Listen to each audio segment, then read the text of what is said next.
सगळेजण खरोखरच देशपांड्यांच्या धाकात बोलतायत, पण मोकळेपणाने बोलतायत. डॉक्टर सुहास पुजारी आपलं मनोगत व्यक्त करतील. त्यांनी चितमपल्लींच्या लेखनावरच PhD केलेली आहे आणि त्यानंतर राणा मनातला माणूस या पुस्तकामध्ये चितमपल्लींच्या व्यक्तिमत्वाचा शोध घेताना त्यांच्या लेखनाची आस्वादक समीक्षाही त्यांनी केलेली आहे.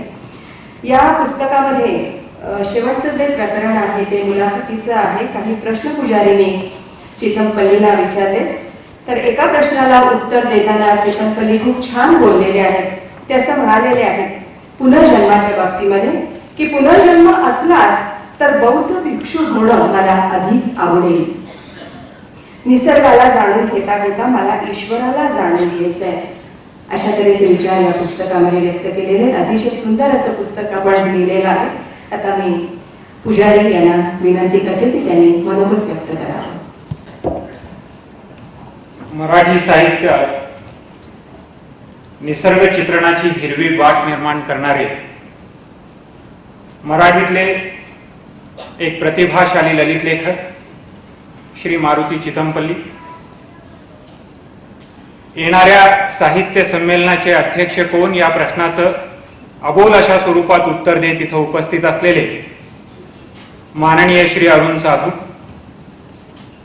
दैनिक सकाळचे संपादक माननीय श्री अमाजी मालकर, माझे मित्र श्री विवेकजी देशपांडे आणि ज्यांना पहिला मारुती चितमपल्ली पुरस्कार मिळाला ते काटदरे आणि चितमपल्ली यांच्या अमृत महोत्सवाच्या निमित्तानं त्यांच्यावर प्रेम करत इथं उपस्थित राहिलेले त्यांचे सर्व चाहते.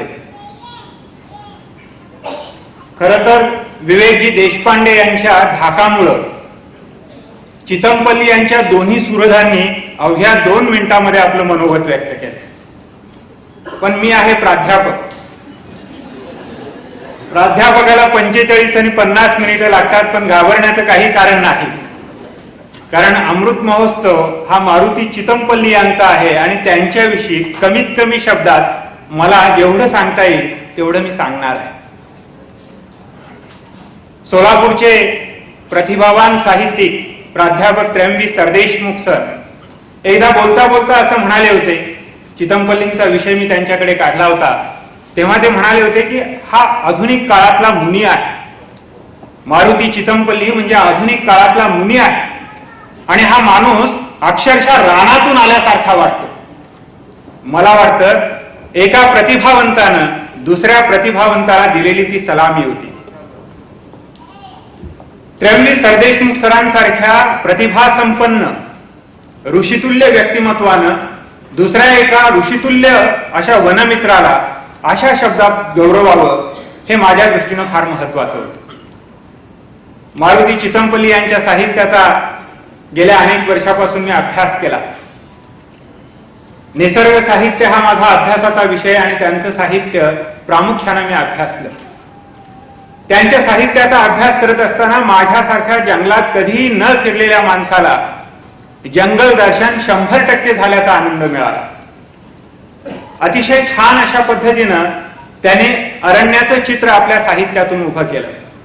गाव गल्ल्यांची बेस ओलांडून निसर्गाकडे माणसाला कसं नेता येऊ शकेल आणि ते देखील शब्दांचं धन वेचता वेचता हे मारुती चितमपल्ली यांनी आपल्या लेखणीनं दाखवलेलं आहे. मराठी साहित्यात निसर्गपर लेखन करून एक वेगळा प्रवाह त्यांनी निर्माण केला.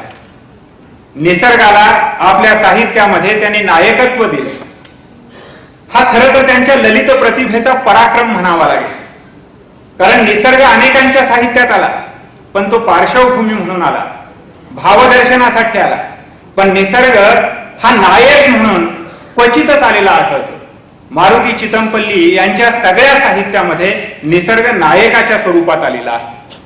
मग वाघाचं चित्रण असो, झाडाचं चित्रण असो, पक्ष्यांचं चित्रण असो, कोणत्याही निसर्ग घटकाचं चित्रण असो, ते त्यांनी त्याला नायकत्व देऊन केलेलं आहे आणि चैतन्यमयी अशा स्वरूपात हा निसर्ग त्यांनी आपल्या साहित्यातून उभा केलेला आहे.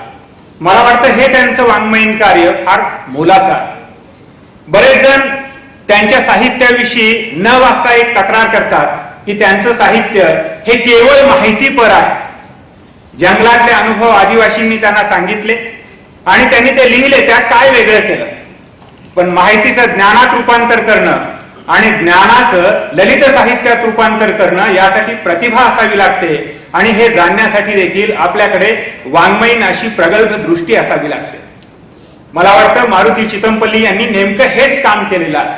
त्यांनी माहिती दिली, पण माहितीच्या बरोबर ज्ञान दिलं आणि ज्ञानाच्या बरोबर लालित्यातून मिळणारा आनंद देखील दिलेला आहे.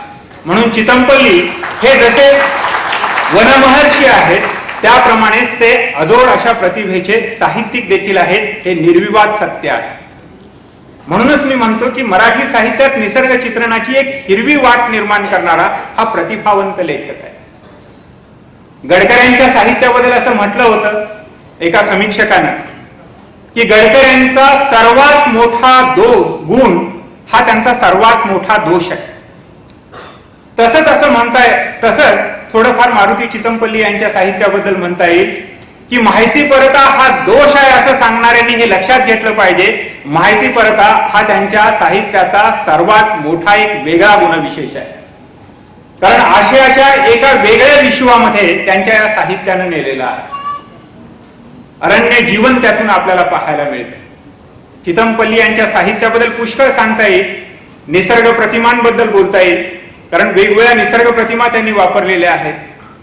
शिरीषाचं फूल मुंगसाच्या कानासारखं दिसत होतं अशा प्रकारच्या, किंवा पारव्याचा रंग मावळतीच्या रंगासारखा दिसत होता अशा प्रतिमातून, किंवा पाखराची अवस्था माझी अवस्था घरट्यातून बाहेर पडलेल्या पिलासारखी झालेली होती असं म्हणणं यामध्ये त्यांचं वेगळेपण आहे. यामधून त्यांची ललित प्रतिभा आपल्याला दिसते. त्यांच्या व्यक्तिमत्वाचा एक गुणविशेष मला नोंदवावासा वाटतो की सदैव विकासोन्मुख राहिलेलं हे रानफूल आहे. सदैव विकासोन्मुख. 75 वर्ष त्यांना झाली, अमृत सिद्धी ते आज साजरी करतायत, पण तरी देखील ते संतुष्ट नाही आहेत आपल्या कार्यावर. अजून देखील मला पुष्कळ काही करायचं आहे असं ते म्हणत राहतात. तरुणाला लाजवणारी अशी ही त्यांची वृत्ती आहे. खरं तर प्रतिभेचं संतुष्टपणाशी वाकडं असतं. जो असंतुष्ट असतो तो प्रतिभावान काहीतरी सतत देत राहतो. म्हणून चितमपल्ली यांची प्रतिभा वयाच्या 75व्या वर्षी देखील थकली आहे असं वाटत नाही. बऱ्याच प्रतिभावंतांच्या बाबतीत असं दिसतं की वय उलटत चाललं की त्यांची प्रतिभा थोडीशी थकल्यासारखी आणि क्षीण झाल्यासारखी आणि लेखणी थांबल्यासारखी दिसते. पण चितमपल्ली यांचं वैशिष्ट्य असं आहे की वयाची 75 गाठल्यानंतर देखील त्यांच्या मनातली लिहिण्याची जी जिद्द आहे, संशोधनाची जी जिद्द आहे, अजून ती तशीच हिरवीगार आणि ताजी टवटवीत राहिलेली आहे. हे त्यांच्या व्यक्तिमत्वाचं अत्यंत लक्षणीय असं एक विशेष आहे असं मला वाटतं. प्रसिद्धी परांमुख व्यक्तिमत्व असं मी त्यांच्या बाबतीत म्हणेन. त्याचं एक उदाहरण देतो. सोलापूरला साहित्य संमेलन झालं. साहित्य संमेलनाच्या अगोदर 7-8 दिवस सतत त्यांच्याकडे माणसं येत होती, भेटत होती. खरं तर त्यांच्याबद्दल असं म्हटलं जातं की हा माणूस जंगलातला आहे, त्यांना फक्त पक्षी माहित आहेत, प्राणी माहित आहेत. पण चकवा चांदर नावाचं त्यांचं एक जरी पुस्तक वाचलं आणि त्यातली माणसांची यादी जर नोंदवून ठेवली तर माणसांच्या जंगलात राहणाऱ्या आपल्यासारख्या माणसाला देखील संदेह पडावा की आपण माणसामध्ये राहतो का हा माणूस माणसामध्ये राहतो. कारण चकवा चांदरमध्ये अनेक माणसांची नोंद आलेली आहे, अनेक त्यांच्या सुरधांची नोंद आलेली आहे, अनेक आदिवासींची नोंद आलेली आहे. आणि संमेलनाच्या वेळेस अगोदर सतत त्यांच्याकडे माणसांचा राबता होता.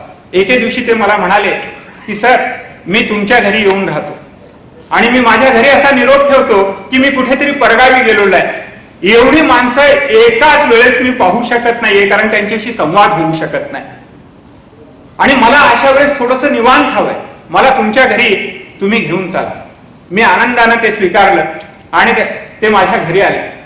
अक्षरशः 10 दिवस, म्हणजे संमेलन 27 जानेवारीला सुरू झालं, 26 जानेवारीच्या सायंकाळपर्यंत कुणालाही पत्ता नव्हता, अगदी संयोजकांना देखील पत्ता नव्हता की ते कुठे आहे. मला वाटतं साहित्य संमेलनाचा अध्यक्ष होणारा माणूस प्रसिद्धी माध्यमापासून अशा काळात तरी नक्कीच दूर राहत नाही. पण चितमपल्ली या प्रकाश झोतात राहण्याच्या काळामध्ये 10 दिवस माझ्यासारख्या एका सामान्य साहित्य रसिकाच्या घरामध्ये राहण्यात आनंद मानत होते. अगदी मुंबईच्या वृत्तपत्रातून फोन येत होते, दूरदर्शनचे फोन येत होते, आकाशवाणीचे फोन येत होते, पण कुठे आहे त्याचा पत्ता लागत नव्हता. परंतु ते माझ्याकडे थांबलेले होते आणि निवांत पण त्यांनी अनुभवलं. तिथं घरात राहून देखील एक प्रकारच्या चिंतनावस्थेमध्ये ते होते. मला वाटतं ही वृतस्थ साधना त्यांनी जंगलामध्ये शिकलेली असावी आणि ती माणसांच्या जंगलामध्ये आल्यानंतर देखील त्यांनी आपल्या परीने सांभाळलेली दिसते. असे अनेक गुणविशेष सांगता येतील. मी थोडस जास्त बोललोय. प्राध्यापकाला शोभेल अशा पद्धतीने बोलण्याचा मी प्रयत्न केला. वेळ देखील तितकाच घेतलेला आहे. थोडासा जास्त वेळ जर मी बोललो असेल तर आपण क्षमा करावी. हे केवळ सरांच्या आदरापोटी बोललोय.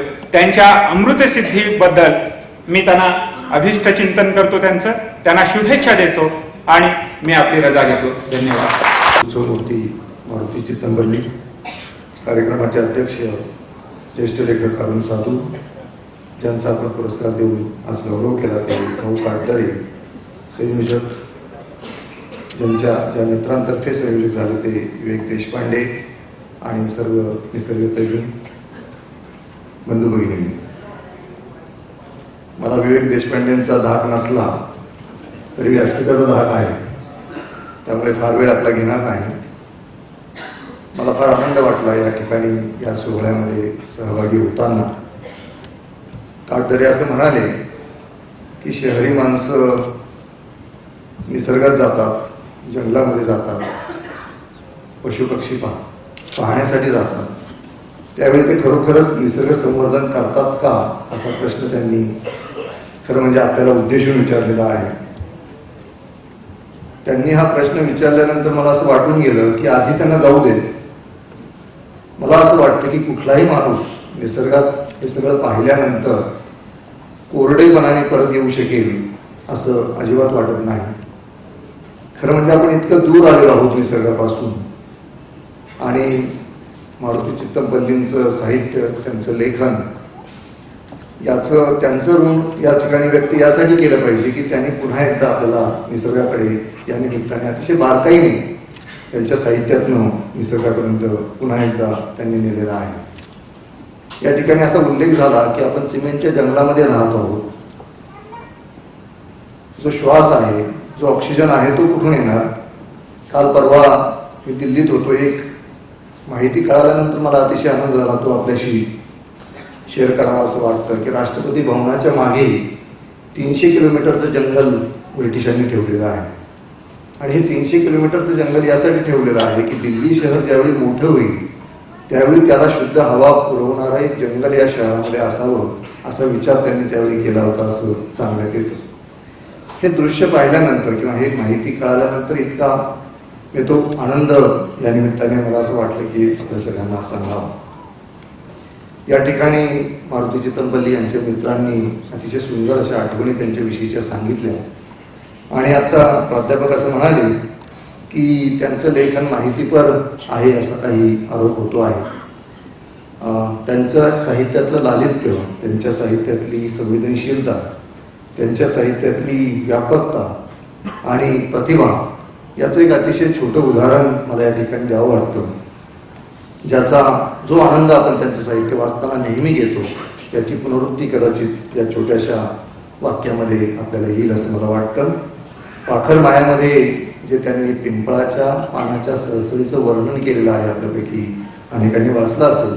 आणि त्या सळसळ पिंपळाच्या पानाची सळसळ किती वेगळ्या पद्धतीने भावू शकते मनाला याचं ते वर्णन आहे. ते त्या ठिकाणी असं म्हटलंय त्यांनी की मंदिरातील सतत वाजणाऱ्या घंटेच्या नादात कधीच प्रवृत्ती नसते. देवळासमोरच्या पिंपळाचा घोषणा एखाद्या चांदीच्या किंकिणणाऱ्या घंटीच्या नादासारखा वाटतो.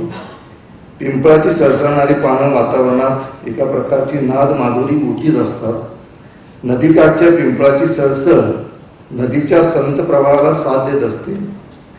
सागर किनाऱ्यावरच्या पिंपळाची सळसळ आणि तिला साथ देणारी सागराची गाज यातला कुठला आवाज गूढ आहे हे सांगता येत नाही. आणि घरासमोरच्या पिंपळाची सळसळ अंगाई गीतासारखी वाटते. मला वाटतं हे जे माधुर्य आहे, ही जी संवेदनशीलता आहे, या संवेदनशीलतेनं आपल्याला सर्वांना शहरात राहायला भाग पाडलेल्या प्रत्येक माणसाला त्याने निसर्गाशी जवळीक केली पाहिजे हे त्यांनी आपल्या साहित्यात वेळोवेळी सांगितलेलं आहे आणि ते मला फार महत्त्वाचं वाटतं. आणखी एक गोष्ट